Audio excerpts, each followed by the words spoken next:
And hello, I'm John Bachman. If you've been to a mall today, you may have noticed increased security. After that new threat from the terror group Al-Shabaab, more police have been walking the halls from malls all the way from Paris to Minnesota. This after that group put out the video by the terror group calls for militants in several countries to attack malls, specifically naming the Mall of America in Minnesota. The Secretary of Homeland Security says this call for people to attack targets in their own countries marks a new phase.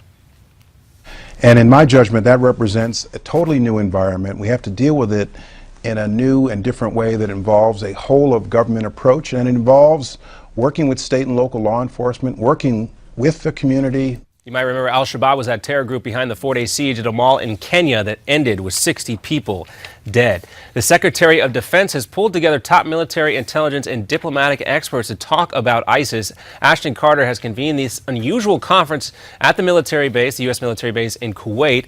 That's the headquarters for the fight against ISIS right now. Secretary Carter says he wants to learn more about the current operation to counter the terror group. And in northern Iraq, Kurdish forces have reportedly been beaten back an ISIS attack on a town near Mosul.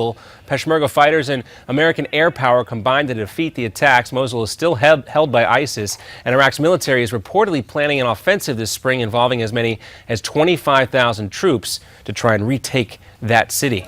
Ukrainian forces are pulling back from the front lines in that fight with those Russian-backed rebels, but the Ukrainian military says the progress is being slowed by continued attacks from those same rebels despite a ceasefire agreement. They say heavy weapons will not be hauled away from the area until those rebel attacks stop.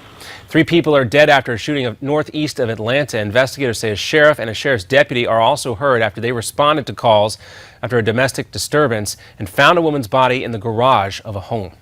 They made entry to the residence to see if there were other victims inside.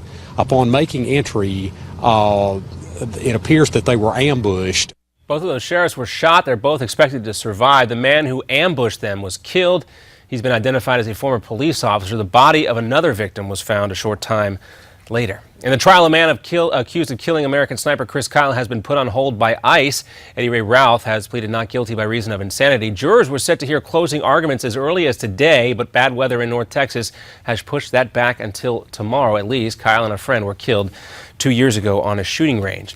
And at Daytona, nobody was faster than Joey Logano. The 24-year-old survived the frantic sprint to the finish, with cars at times going around the track 3 wide in the last few laps. It is his first Daytona 500 win.